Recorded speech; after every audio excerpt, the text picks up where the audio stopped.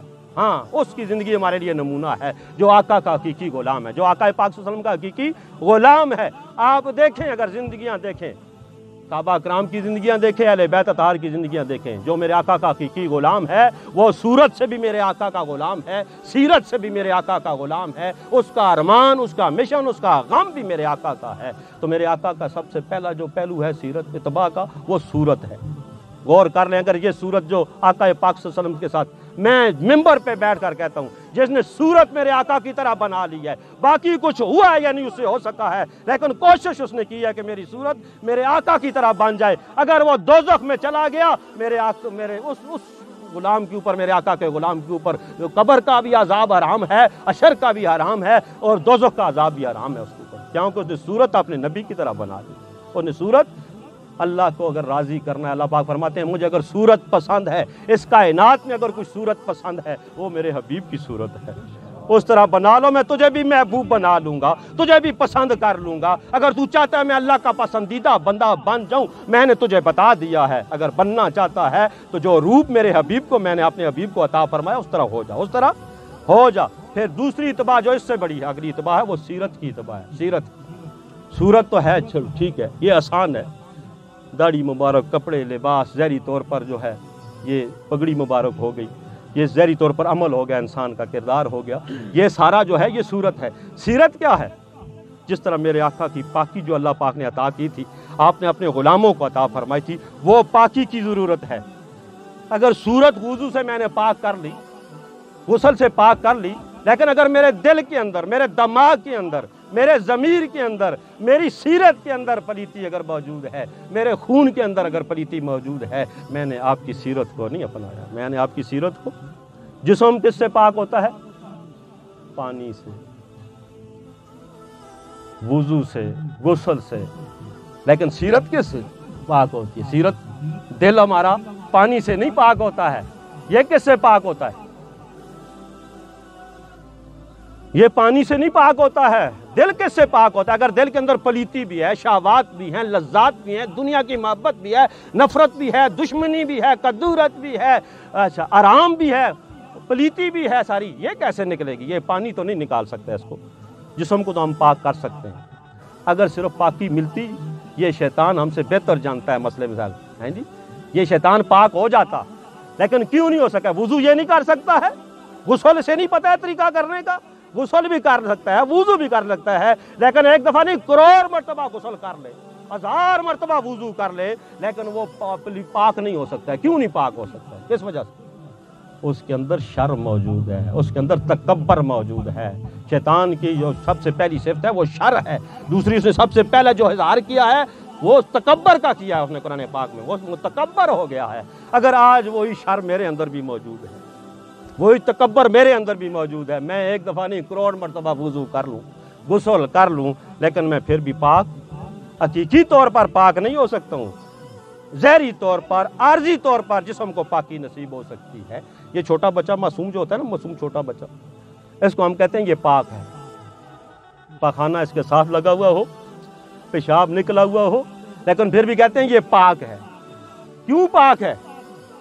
اگر پاکی پانی سے ملتی, پانی تو اس نے ابھی استعمال ہی نہیں کیا ہے, غسل نہیں کیا ہے, وضو نہیں کیا ہے, لیکن وہ پھر بھی پاک ہے, وہ معصوم ہے. کس وجہ سے معصوم ہے, کس وجہ سے پاک ہے؟ اس وجہ سے کہ اس کے اندر شر نہیں ہے, اس کے اندر تکبر نہیں ہے, اس کے اندر حسد نہیں ہے, اس کے اندر دشمنی نہیں ہے, اس کے اندر کیا ہے, کدورت نہیں ہے, اس کے اندر جو شہوات نہیں ہے, لذات نہیں ہے, گندگی پلیتی نہیں ہے, اس لیے وہ پاک ہے. اس لیے وہ پاک ہے. اور اللہ کے جو کامل بندے ہوتے ہیں وہ بھی پاک اسی لیے ہوتے ہیں, وہ معصوم اسی لیے ہوتے ہیں, ان کے اندر یہ گندگی. میں مانتا ہوں معصوموں کو, پاکوں کو, لیکن اندر میرے ساری پلیتی موجود ہے, غصہ میرے اندر موجود, حرام رزق. بات آ گئی. میں ایک دن اپنے بزرگوں کے پاس بیٹھا ہوا تھا, بڑی خاص بات ہے. آپ مجھ سے پوچھتے ہیں مطلوب شاہ بچہ, ہم لوگ کا دار و مدار تو نیت پہ ہے. ہم لوگ کا دار و مدار, ہاں بھائی سنتے رہتے ہیں کچھ میری گفتگو, جنہوں نے سنی ہے یہ بات ہو سکے سنی ہو, جنہوں نے نہیں سنی ہے ان کے لیے. آپ مجھ سے پوچھتے ہیں مطلوب شاہ بچہ, عملوں کا دار و مدار تو نیت پہ ہے, نیت کا دار و مدار کس پہ ہے؟ میں ابھی خاموش ہو گیا کیونکہ ہم نے بھی اس سے آگے پڑھا تھا، عملوں کا دار و مدار انما الاعمال بالنیات سے آگے پڑھا تھا۔ علماء کرام بیٹھے ہوئے ہیں، ان کو پتہ ہے قرآن پاک کے بعد سب سے بڑا مقام جو جس کتاب کو ملا ہے وہ صحیح بخاری شریف کو ملا ہوا ہے۔ صحیح بخاری شریف کی جو پہلی جو حدیث پاک ہے وہ اسی سے شروع ہوتی ہے، انما الاعمال بالنیات سے شروع ہوتی ہے۔ ساری حدیثوں کا نچوڑ سمجھو ادھر سے شروع ہوتا ہے، یہ پہلی حدیث پاک ہے۔ اگر اس کے اوپر عمل نہیں ہے سمجھو پورے اسلام کے اوپر اس کا عمل نہیں ہے۔ تو آقا پاک صلی اللہ علیہ وسلم فرماتے ہیں انما الاعمال بالنیات، عملوں کا دار و مدار کس پہ ہے؟ نیت پہ ہے۔ مجھ سے آپ پوچھتے ہیں بچہ نیت کا دار و مدار کس پہ ہے؟ میں 3-4 سلسلوں میں بیعت بھی تھا، بچپن سے علماء کا، فقراء کا، نیک لوگوں کے قدموں میں بیٹھتا رہتا تھا۔ یہ محبت مجھے اللہ نے بچپن سے دی ہے، پیدا ہوا ہوں، ادب میرے اندر ہے یہ الحمدللہ۔ کوئی بھی پتہ چل جائے یہ اللہ والا ہے، اللہ کا بندہ ہے، میرے دل میں اس کا ادب اور محبت خود بہت پیدا ہو جاتی ہے۔ لیکن میں ادھر بیٹھتا بھی رہا، لیکن اس کا جواب میں نہیں دے سکا۔ میں نے عرض کی حضور اللہ رسول بہتر جانتا ہے یا ان کے وارثین بہتر جانتے ہیں؟ اللہ رسول بہتر جانتا ہے یا ان کے جو وارث ہوتے ہیں وہ جانتے ہیں اس چیز کو۔ یہ علم اگر کتابوں میں نہ ہو لیکن وارثوں کے پاس ضرور ہوتا ہے۔ وارثوں کے پاس تقریروں میں اگر ہمیں نہ ملے، کتابوں میں نہ ملے، لیکن وارثوں کے سینے میں یہ علم ضرور ہوتا ہے۔ اگر آپ سمجھتے ہیں الحمدللہ جو وارث ہوتے ہیں ان کے پاس وہ علم بھی ہوتا ہے جو ہمیں کتابوں میں، تقریروں میں نہیں ملتا ہے۔ آپ نے فرمایا سنو بچہ میں بتاتا ہوں نیت کا دار و مدار کس پہ ہے۔ میں تقریر کے لیے نہیں آیا ہوں الحمدللہ، آپ تقریر بھی نہ سمجھنا، ہاں جی یہ تقریر نہیں ہے جو میں آپ کے سامنے کر رہا ہوں۔ ہاں اللہ کرے کہ تیرے دل میں اتر جائے میری بات۔ تقریروں کی کمی نہیں، آپ نیٹ کھولیں، موبائل کھولیں، ہر قسم کی تقریر آپ کے جیب میں پڑی ہوئی ہے۔ ادھر آنے کا کیا ضرورت ہے یا میرے آنے کا کیا ضرورت ہے؟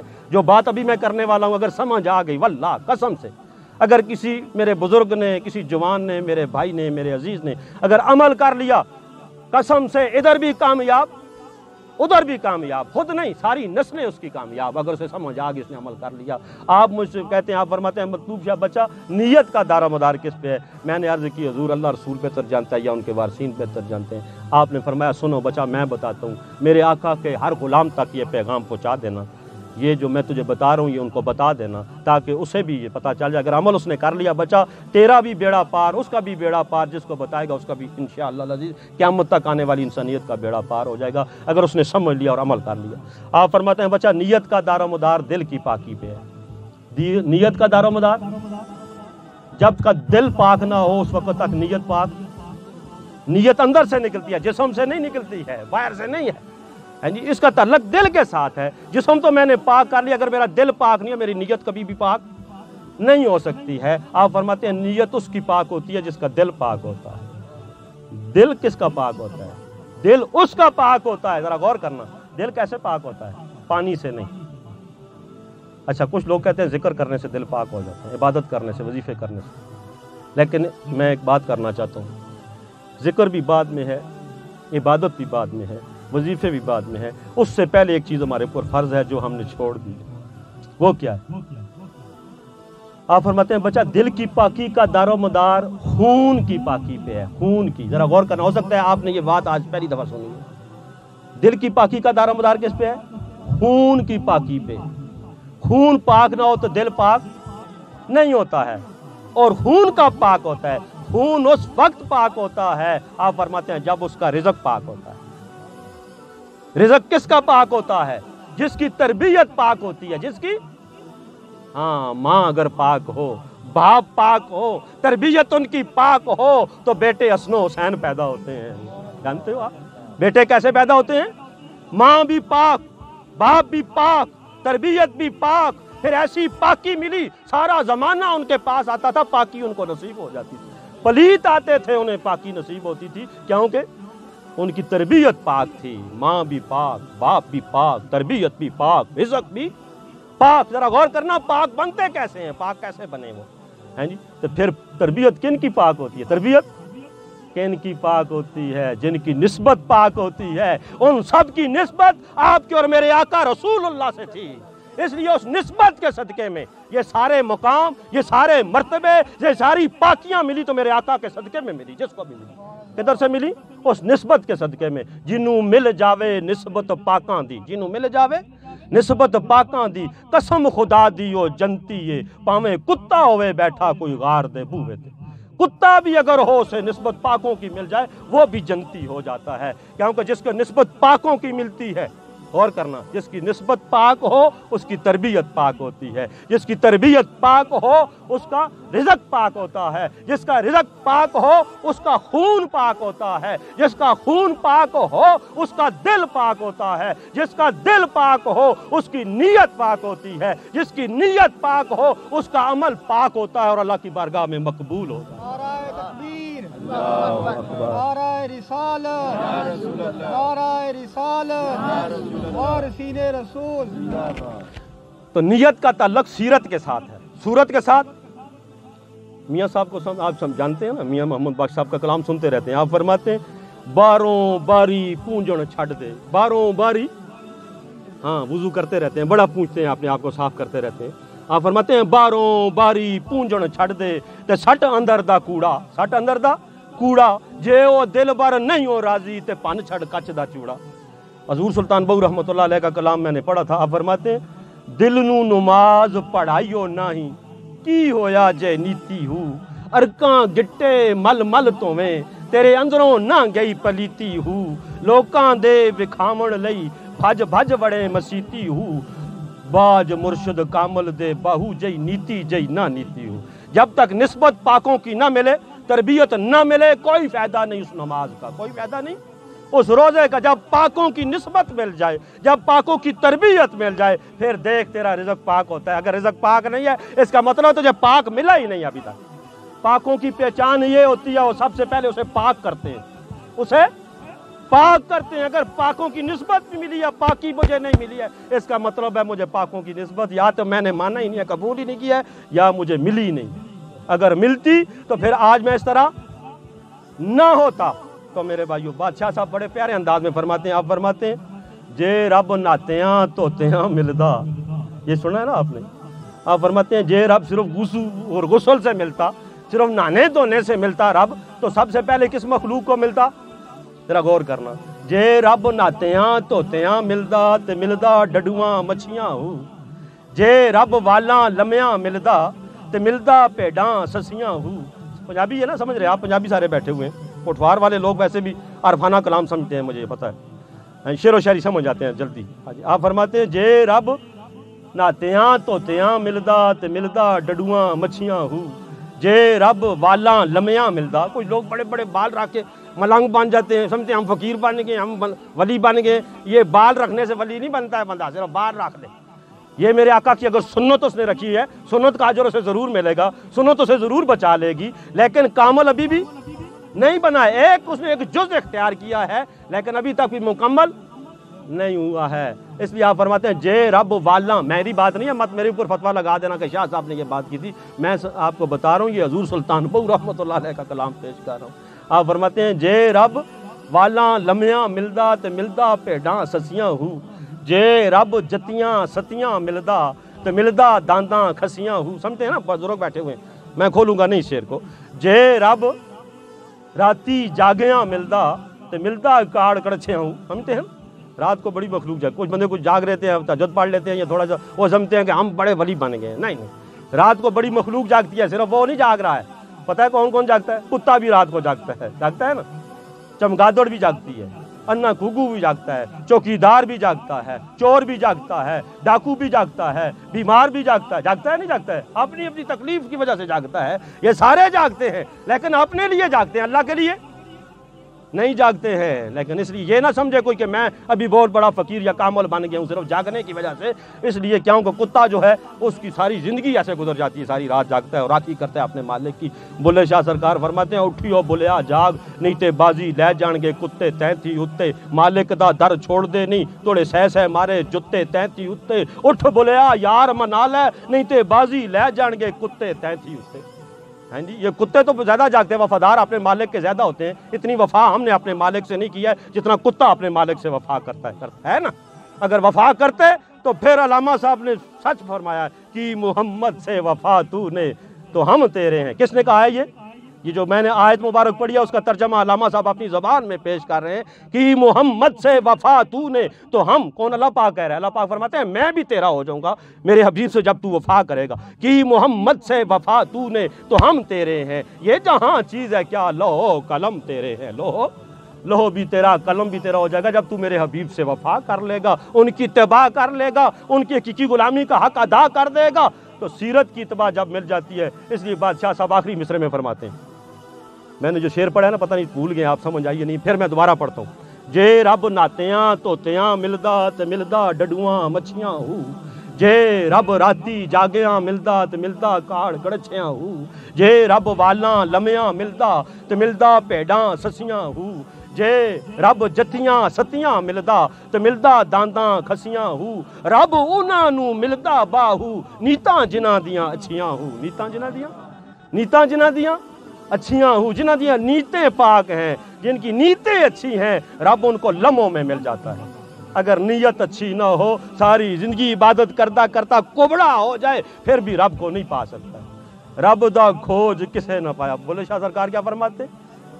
بڑا پیارا کلام، رب رب کر دے بڈھڑے ہو گئے ملاں پنڈت سارے، ملاں، بلے شاہ سرکار کے دور میں دو لوگ تھے جو ہمارے رہنما بنے ہوئے تھے، پنڈت ہندوؤں کے ہوتے تھے، ملاں ہمارے ہوتے تھے۔ اس لیے آپ فرماتے ہیں رب رب کر دے بڈھڑے ہو گئے ملاں پنڈت سارے، رب دا کھوج کسے نہ پایا پلے پھرن بیچارے، رب تاں تیرے اندر وسدا اے خاص قرآن اشارے، بلے شاہ رب انہوں ملدا جڑا یار تو تن من وارے، جڑا یار تو بلے شاہ رب انہوں ملدا۔ امام پاک کو ہم مانتے ہیں لیکن امام پاک نے اپنے پاس کچھ بھی نہیں چھوڑا ہے، سب کچھ لٹا دیا ہے، مدینہ جیسی جاگیر لٹا دی، وہ عزت، وہ شان، وہ شوکت، وہ مقام، وہ سکون، کس کی خاطر؟ کس کی خاطر؟ اپنے لیے؟ نہیں واللہ اپنے لیے نہیں۔ ہمارے پاس ہم سوچ ہی سکتے اتنی عزت ہو جتنی امام پاک کو اللہ پاک نے عطا فرمائی تھی، اتنا بڑا رہنما، اتنا بڑا دربار، اتنا بڑا سجدہ نشین، اتنی بڑی شہرت، اتنا بڑا سکون، اتنی بڑی عزت کائنات میں کسی کو نہیں ملی جتنی امام حسین پاک کو ملی تھی۔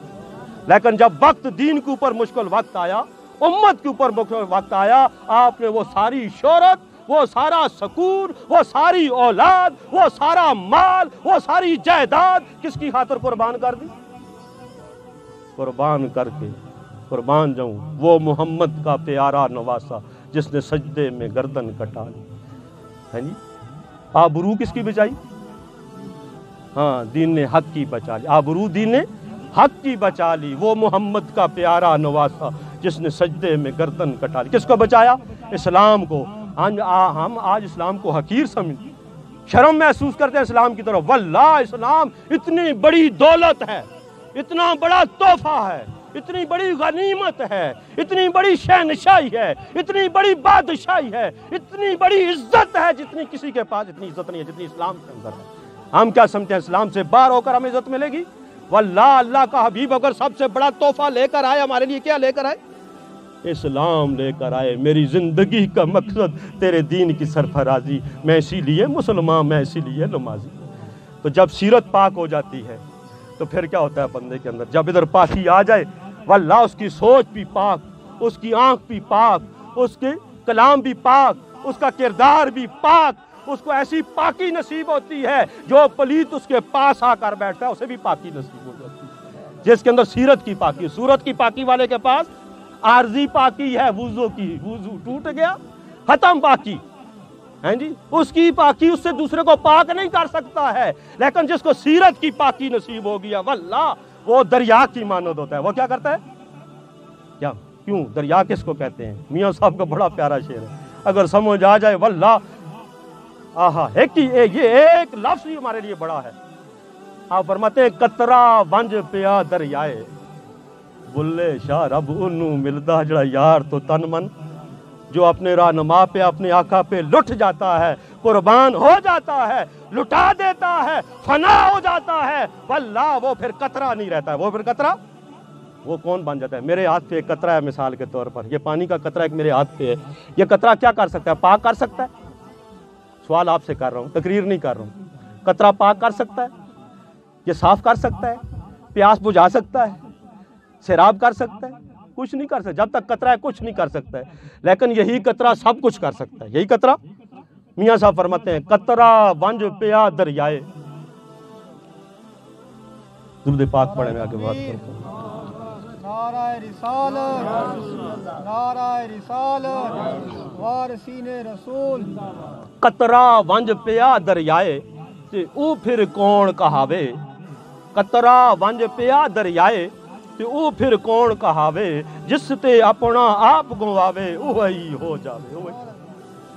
ابھی قطرہ تھا, کوئی وزن نہیں تھا, کوئی مقام نہیں تھا, کوئی مرتبہ نہیں تھا, کوئی شان نہیں تھی, کوئی پہچان نہیں تھی, کوئی کر کچھ نہیں سکتا تھا. لیکن یہی قطرہ جب دریا میں جا کر ملا ہے, جب دریا کے اندر گم ہو گیا ہے, ابھی یہ قطرہ نہیں رہا ہے, ابھی دریا بن گیا ہے. رانجا رانجا کر دی میں آپے رانجا ہوئی میں آپے رانجا. رانجا رانجا کر دی میں آپے رانجا ہوئی. مینو ہیر نہ سدے کوئی مینو ہیر. کیونکہ ابھی میں ہیر نہیں رہی ہوں, ابھی میں رانجا بن گئی ہوں. کیونکہ رانجا آساں وچ اسی رانجے وچ اسی. ہیں جی, یہ بات رانجے کی نہیں ہو رہی ہے, میں مثال عارفوں کی مثال دے رہا ہوں. اصل میں جو اللہ کا ہو جاتا ہے, اپنے آپ کو اللہ کے اندر فنا کر دیتا ہے, فنا فی اللہ ہو جاتا ہے, اپنے رہنما کے اوپر قربان ہو جاتا ہے, تو پھر وہ دریا بن جاتا ہے. پھر کیا ہوتا ہے؟ پھر دریا بن جاتا ہے. دریا کیا کرتا ہے؟ جس کو سیرت کی پاکی نصیب ہو جائے, صورت کی بھی ہو سیرت کی مل جائے, پھر وہ کیا کرتا ہے؟ دریا کیا کرتا ہے؟ سارے زمانے کے سارے علاقے کے پلیت لوگ آئیں, ادھر غسل کرے, وہ پلیتی لے لیتا ہے, پاک کر کے واپس کرتا ہے. دریا کیا کرتا ہے؟ سب کی پلیتی لے لیتا ہے. جو اگر پاک ہونا چاہے, جو اپنے آپ کو دریا کے حوالے کرے, دریا کے اندر فنا ہو جائے, دریا پھر کیا کرتا ہے؟ دریا اسے پاک کر کے واپس کرتا ہے. جو میلا کچیلا آتا ہے, جو بدبودار آتا ہے, اس کو پاک بھی کرتا ہے, اسے صاف بھی کرتا ہے, اس کی میل لے لیتا ہے. پھر کیا کرتا ہے دریا؟ پیاس بھی بجھاتا ہے. بجھاتا ہے نہیں بجھاتا ہے؟ پیاسے کی پیاس بجھاتا ہے. جدھر سے گزرتا ہے سیراب کرتا جاتا ہے. دریا جدھر بہ رہا ادھر آبادی ہوتی ہے, ادھر بہاریں ہوتی ہیں, ادھر پھول ہوتے ہیں, ادھر باغات ہوتے ہیں, ادھر سبزے ہوتے ہیں, ادھر بہار ہی بہار ہوتی ہے. جدھر اللہ کا بندہ ہو, ایسا دریا جو فنا فی اللہ بھی ہو, فنا فی رسول بھی ہو, اس مقام پہ ہو, تو پھر کیا ہوتا ہے؟ ادھر جو بھی آ جائے, پلیت آ جائے, واپس پلیت نہیں جا سکتا ہے. پھر کیا؟ کیوں؟ اس کا کام ہے اس کو پاک کرنا. وہ دریا کسی سے نفرت, کتا آ جائے اسے نفرت کرتا ہے دریا, امیر آ جائے غریب آ جائے نفرت کرتا ہے دریا. اچھا, کسی انسان سے نفرت کرتا ہے, کسی مسلمان سے نفرت کرتا ہے, دریا کسی سے نفرت, اس کا کسی کے ساتھ تعلق نہیں ہوتا ہے. وہ جو اس کو اللہ نے فیض دیا ہوا ہے, اس سے وہ کیا کرتا ہے؟ مستفید کرتا ہے سارے زمانے کو. کوئی بھی آ جائے نفرت اس کے اندر نہیں ہوتی ہے. اپنا آ جائے, غیر آ جائے, مسلم آ جائے, غیر مسلم آ جائے, کسی فرقے کا آ جائے, کسی مذہب کا آ جائے, کیسا کیوں نہ آ جائے, وہ تو کہتے ہیں اگر میرے پاس آیا ہے تو پھر ادھر سے خالی واپس نہیں جائے گا, ادھر سے اسے ادھر سے فیض ملے گا. تو میرے سرکار فرماتے ہیں بچہ یہ پیغام میرے آقا کی امت تک پہنچا دو. اگر کوئی میلا سمجھتا ہے اپنے آپ کو, اگر کوئی پلیت سمجھتا ہے اپنے آپ کو, اگر جیسا بھی کوئی ہے, مجھے کوئی غرض نہیں ہے وہ کس فرقے کا ہے, وہ کس مذہب کا ہے, وہ کس مسلک کا ہے. آپ فرماتے ہیں مجھے اللہ پاک نے اپنے آقا کا وارث بنا کر بھیجا ہے, اپنے آقا کا وارث بنا کر بھیجا ہے. وارث کا کام ہے جو بھی آ جائے اسے سینے سے لگا لے, اسے سینے سے لگا لے. وہ پیر مرید, پیری مریدی نہیں کرتا ہے, مرید وارث مرید نہیں بناتا ہے. وارث کا کام کیا ہوتا ہے؟ وہ ساری امت کے لیے, جیسے وہ غم ارمان آقا پاک صلی اللہ علیہ وسلم کے پاس تھا, وہ غم اس کے پاس ہوتا ہے. ہاں, جو میں بات کر رہا تھا, ایک تو صورت کی اتباع ہے میرے آقا کی, ایک سیرت کی اتباع ہے کہ انسان کا دل پاک ہو جائے, انسان کی نیت پاک ہو جائے, انسان کی سوچ پاک ہو جائے, تو پھر کیا ہوتا ہے؟ انسان کا کلام بھی پاک, انسان کی نگاہ بھی پاک, انسان کا کردار بھی پاک. جب یہ پاکی دوسری نصیب ہو جائے, ابھی ایک تیسری چیز رہ گئی ہے, وہ کیا؟ ادھر تک تو آپ نے سن لیا, صورت بھی پاک ہو گئی, سیرت بھی پاک ہو گئی. ابھی اس نے کیا کرنا ہے؟ جس در سے اس کو صورت بھی مل گئی, سیرت بھی مل گئی, ابھی اس نے کیا کرنا ہے؟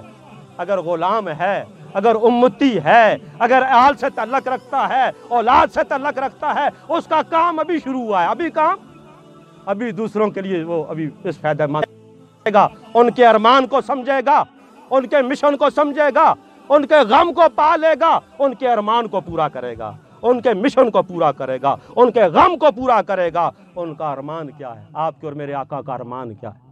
ان کا مشن کیا ہے، ان کا غم کیا ہے۔ وہ پھر کیا کرتا ہے؟ 3 قسم کے لوگ مسلمانوں میں ہوتے ہیں، میری بات محسوس نہیں کرنا ہے، بے ادبی معاف۔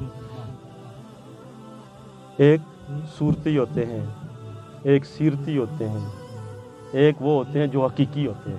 ابھی سننا، ایک عام ہوتے ہیں، ایک خاص ہوتے ہیں، ایک خاص الخاص ہوتے ہیں۔ وہ کون ہوتے ہیں؟ صورت سے نہیں، ان کے عمل و کردار سے پتہ چلتا ہے۔ جو صورت سے تباہ کرتا ہے وہ عام ہے، عاموں میں داخل ہو گیا الحمدللہ۔ جو سیرت کی ساتھ اتباع کرتا ہے وہ خاص ہو گیا ہے، وہ خاصوں میں شامل ہو گیا ہے۔ اور جو میرے آقا کے ارمان اور غم اور مشن کو پورا کرتا ہے، اس کی خاطر اپنا سب کچھ لٹا دیتا ہے، قربان کر دیتا ہے، وہ خاص الخاص ہو جاتا ہے۔ ابھی میری مرضی ہے، میں عام ہوں رہنا چاہتا ہوں یا خاص بننا چاہتا ہوں یا خاص الخاص بننا چاہتا ہوں، سب کچھ موجود ہے در مصطفیٰ پہ، سب کچھ موجود ہے۔ ابھی میری مرضی ہے۔ آج تو ہم عاموں سے بھی گئے ہوئے گزرے ہیں، عام بھی نہیں بن سکے، خاص کیسے بنیں گے اور خاص الخاص کیسے بنیں گے؟ تو میرے بھائیوں، عرض کرنے کا مقصد یہ ہے، میرے آقا کا مشن کیا ہے؟ میرے آقا کا مشن اسلام ہے۔ میرے آقا کا مشن، ہاں، جن کے پاس یہ ارمان تھا، یہ مشن تھا، یہ غم تھا، جب وقت آیا تو انہوں نے اس ارمان کی خاطر، اس مشن کی خاطر، اس غم کی خاطر سب کچھ لٹا دیا۔ ارمان کو بھی بچا لیا، غم کو بھی بچا لیا، مشن کو بھی بچا لیا۔ بچا لیا نہیں بچا لیا؟ امام حسین پاک نے جب وقت آیا، ان کے سینے میں غم مصطفیٰ تھا، ان کے سینے میں غم مصطفیٰ تھا، مشن مصطفیٰ تھا، ارمان مصطفیٰ تھا۔ اس ارمان کو لے کر، اس مشن کو لے کر، اس غم کو لے کر آپ میدان میں نکل گئے۔ جب نکلے تو پھر کیا کیا؟ اس مشن کو بھی بچا لیا۔ اسلام کو بچایا نہیں بچایا؟ ہاں جی، اس غم کو بھی بچایا۔ غم کیا تھا آپ کے اور میرے آقا کا؟ اس امت کو بچانا، اس امت کو۔ غم مصطفیٰ تیرا شکریہ، تو نے جینا مرنا سکھا دیا، میں اس کرم کے کہاں تھا قابل یہ حضور کی بندہ پروری۔ اور آپ کے اور میرے آقا کا ارمان کیا ہے؟ محسوس نہیں کرنا، بھی میں کھول کے بتا رہا ہوں۔ میں سید ہوں الحمدللہ، ممبر رسول پہ بیٹھا ہوں، میرا کام ہے حق بیان کرنا۔ میرے آقا کا ارمان وحدت ہے۔ میرے آقا کا ارمان کیا تھا؟ کہ میری امت ایک ہو جائے، میری امت ایک ہو۔ آپ نے کیا بنایا؟ کوئی فوس سے تھا، کوئی خجرت سے تھا، کوئی حبش سے تھا، کوئی روم سے تھا، کوئی فارس سے تھا، سب کے سب کو اکٹھا کر کے آپ نے ایک امت بنا دیا تھا۔ بنایا نہیں تھا؟ سلیمان کدھر سے آئے؟ بلال کدھر سے آئے؟ صہیب کدھر سے آئے؟ اوس والے کدھر سے آئے؟ خزرج والے کدھر سے آئے؟ کوئی مدینہ سے آئے، کوئی مکہ سے آئے، کوئی روم سے آئے، کوئی فارس سے آئے، کوئی حبش سے آئے، جدھر سے بھی آئے، میرے آقا نے ایک قوم، ایک امت، ایک جماعت بنا دیا ان سب کو۔ وہ ایک ہو گئے۔ وہ 313 تھے لیکن کیا تھے؟ ہاں، علامہ صاحب بڑے درد سے کہتے ہیں، لیکن ہم آج ایک نہیں ہیں۔ کوئی کیا بن گیا، کوئی کیا بن گیا، کوئی کیا ہو گیا، کوئی کیا ہو گیا، امت ٹوٹے ٹوٹے ہوگی۔ ایک امت میرے آقا نے بنائی تھی، ہم نے اس کے ٹوٹے ٹوٹے کر دیے۔ امام پاک نے امت کو بچایا یا فرقے کو بچایا؟ اس وقت فرقے تھے یا امت تھی ایک؟ میرے آقا کے نواسوں نے کیا بچایا؟ امت کو بچایا ہے، اس امت کو۔ پھر امت جب ایک بنی، علامہ صاحب بڑے درد سے، علامہ ڈاکٹر محمد اقبال کیا کہتے ہیں؟ آپ فرماتے ہیں آج بھی اگر دنیا میں مسلمان ایک ہو جائیں، واللہ کامیابی ان کا حق ہے، یہ کامیابی بھی پیچھے نہیں جائیں گے، کامیابی ان کے قدموں میں آ جائے گی۔ آج اگر ہم ایک ہو جائیں، ہماری طاقت ایک ہو جائے گی، ہماری دولت ایک ہو جائے گی، ہمارا علم ایک ہو جائے گا، ہمارا سب کچھ اب ایک ہو جائے گا، کسی کی جرأت نہیں ہے وہ ہمارے درمیان داخل ہو سکے۔ کبھی افغانستان کو مارتا ہے، کبھی عراق کو مارتا ہے، کبھی شام کو مارتا ہے، کبھی کشمیر کو مارتا ہے، کبھی برما کو مارتا ہے، کبھی ایران کو مارتا ہے، جس کو مرضی ہوتی ہے وہ مارتا ہے۔ دوسرے شغل دیکھ رہے ہوتے ہیں، دوسرے تماشا دیکھ رہے ہیں۔ یہ کیسی مسلمانی؟ آپ کے اور میرے آقا نے فرمایا کہ میرا امتی تو وہ ہو سکتا ہے کانٹا اس کے پاؤں پہ چبھے، درد تجھے محسوس ہو، درد تجھے محسوس ہو، تو سمجھ لے، تو سمجھ لے کہ تو میرا درد اور میرا غم رکھتا ہے، تیرے سینے میں میرا درد ہے۔ آج ہمارے سامنے ملک تباہ ہو رہے ہیں، عزتیں تباہ ہو رہی ہیں، آج بک رہی ہیں، لٹ رہی ہیں، لیکن ہمیں کوئی پرواہ نہیں ہے۔ ہم اپنے مسلکوں، اپنے فرقوں کے پیچھے پڑے ہوئے ہیں۔ یہ بچ جائے، جب تک امت نہیں بچے گی ہم نہیں بچ سکتے۔ اور آپ کے اور میرے آقا نے کیا اعلان فرمایا تھا؟ جو مرضی ہے کوئی اور لگاتا رہے، یہ بچ جائے، یہ نہیں بچے گا، آخر بچے گا، کیا بچے گا؟ آپ کو اور میرے آقا نے بتایا تھا ایک وقت آئے گا مشرق سے مغرب شمال سے جنوب تک انشاءاللہ اسلام اسلام ہو جائے گا۔ کیا ہو جائے گا؟ کوئی فرقے مٹ جائیں گے، مسلک مٹ جائیں گے، سارے پھر کیا ہوگا؟ وہی 1400 سال پہلے والا ارمان آ جائے گا۔ پھر کیا ہوگا؟ اسلام اسلام۔ امام پاک جب آ جائیں گے، امام مہدی علیہ السلام جب آ جائیں گے، کیا ہو جائے گا؟ دنیا میں فرقے مٹ جائیں گے، سارے مسلمان ایک جھنڈے کے نیچے ایک ہو جائیں گے۔ مشرق سے مغرب شمال سے جنوب تک 1400 سال پہلے والا غم ارمان اور مشن زندہ ہو جائے گا دوبارہ۔ پھر وہ یہ اسلام کیا ہوتا ہے؟ سلامتی۔ اسلام کا کیا معنی ہے؟ جس کے اندر سلامتی ہو، جس کے اندر امن ہو۔ جدھر امن ہو، امام پاک جب آئیں گے اس وقت حقیقی امن قائم ہو جائے گا، سلامتی قائم ہو جائے گی، پتہ چل جائے گا بگہاڑ بیڑیا اور بکری ایک گھاٹ پہ پانی پئیں گے، ایک گھاٹ پہ پانی پئیں گے۔ کیسا اسلام تیرے پاس اور میرے پاس؟ کیسا اسلام ہے کوئی ہماری عزتیں محفوظ؟ آج ہماری عزتیں محفوظ ہیں؟ آج ہماری مال محفوظ ہے؟ ہماری جانیں محفوظ ہیں؟ سب سے بہترین چیز ہے انسان کے پاس کیا ہے؟ اس کی جان ہے، اس کی عزت ہے، اس کا مال ہے۔ کس کی عزت محفوظ ہے آج؟ کس کی عزت آج محفوظ؟ کس کا مال محفوظ؟ کس کی جان محفوظ؟ اگر نہیں ہے پھر مطلب اسلام نہیں ہے۔ اسلام اگر ہے اس کے اندر سب کچھ محفوظ ہے۔ سلامتی، اسلام کا معنی ہے سلامتی، امن ہی امن۔ اگر امن ہے، اگر سلامتی ہے، مبارک ہو تجھے اور مجھے حقیقی اسلام مل گیا ہے۔ اگر نہیں ہے پھر یہ سارا دھوکا ہے، یہ سارا دعویٰ ہے، یہ سب زبانی ہے، عمل اور کردار سے اگر ثابت نہیں ہے تو میرے بھائیو آج بھی وقت ہے، آج بھی آپ کو اور میرے آقا کا ارمان کیا ہے؟ میری امت ایک ہو جائے۔ جب ہم ایک ہو جائیں گے تو پھر کیا ہوگا؟ اگر 313 ہو کر مشرق سے مغرب شمال سے جنوب تک سپر طاقتوں کو، روم اور ایران کو مٹا سکتے تھے، اسلام کا جھنڈا بلند کر سکتے، 313 اگر یہ سب کچھ کر سکتے تھے، آج ہم اربوں کے حساب سے ہیں، خربوں کے حساب سے ہیں، لیکن کیا ہو رہا ہے؟ اسلام کی حالت کیا ہے؟ کیا جواب دیں گے اپنے مالک کی بارگاہ میں جب پہنچیں گے؟ اللہ تے نبی نو تو کے منہ وکھا سے اشر وچ تو کیڑا بہانہ بڑا سے، اے موقع خدا تہیں دتا ونجا نہیں، اے دنیا ہے فانی اس کرنی وفا نہیں۔ علامہ صاحب کا شعر پیش کر کے بات ختم کرتا ہوں۔ آپ فرماتے ہیں منفیت ایک ہے اس قوم کی، نقصان بھی ایک ہی سب کا نبی، دین بھی، ایمان بھی ایک، حرم پاک بھی، اللہ بھی، قرآن بھی ایک۔ کچھ بڑی بات ہوتی جو ہوتے مسلمان بھی ایک، کچھ بڑی بات ہوتی جو ہوتے مسلمان بھی ایک۔ فرقہ بندی ہے کہیں، کس نے برباد ہمیں کر دیا ہے؟ فرقہ بندی ہے کہیں اور کہیں ذاتیں ہیں، کیا زمانے میں پنپنے کی یہی باتیں ہیں۔ یوں تو سید بھی ہو، مرزا بھی ہو، افغان بھی ہو۔ محسوس نہیں کرنا ہے، میں علامہ صاحب کا شعر پیش کر رہا ہوں۔ آپ فرماتے ہیں یوں تو کوئی کہتا ہے میں سید ہوں، کوئی کہتا ہے میں خان ہوں، کوئی کہتا ہے میں ملک ہوں، میں راجہ ہوں۔ آپ فرماتے ہیں سارے اپنی جگہ پہ ہو، لیکن اللہ پاک کس کو مانتا ہے، کس کو قبول کرتا ہے؟ یوں تو سید بھی ہو، مرزا بھی ہو، افغان بھی ہو، سبھی کچھ تو ہو، یہ بھی بتاؤ کہ مسلمان بھی ہو۔ سبھی کچھ تو ہو، یہ بھی بتاؤ کہ مسلمان بھی ہو۔ تو میرے بھائیو یہ جو محفل پاک آج سجائی گئی ہے، اگر ہمیں سمجھ آ جائے، ہم عمل کر لیں، واللہ اپنے لیے بھی نجات نصیب ہو جائے گی، آنے والی نسلوں کے لیے بھی نصیب ہو جائے گی، اور جن کی محفل میں آئیں اللہ پاک ان کو بھی نصیب فرما دے گا۔ آپ کو اور میرے آقا ایک دن ایک قبر سے گزرے، میں بات ختم کر رہا ہوں، ایک قبر سے آپ گزرے، آپ کے غلام آپ کے ساتھ تھے، 2 قبروں کے درمیان سے آپ کا گزر ہوا، ایک نہیں 2 قبروں کے درمیان سے جب گزر ہوا، آپ نے کیا کیا دیکھا؟ دونوں کے اوپر عذاب ہو رہا تھا، دونوں کے اوپر عذاب ہو رہا تھا۔ آپ نے ایک سبز شاخ توڑی، اس کے 2 حصے کیے، ایک شاخ ایک قبر پہ لگا دی، دوسری شاخ دوسری قبر پہ لگا دی۔ صحابہ کرام نے عرض کی یا رسول اللہ صلی اللہ علیہ وآلہ وسلم، ہمارے ماں باپ آپ کے اوپر قربان ہو جائیں، یہ جو عمل آپ نے فرمایا ہمیں سمجھا دینا، یہ کیا کیا آپ نے؟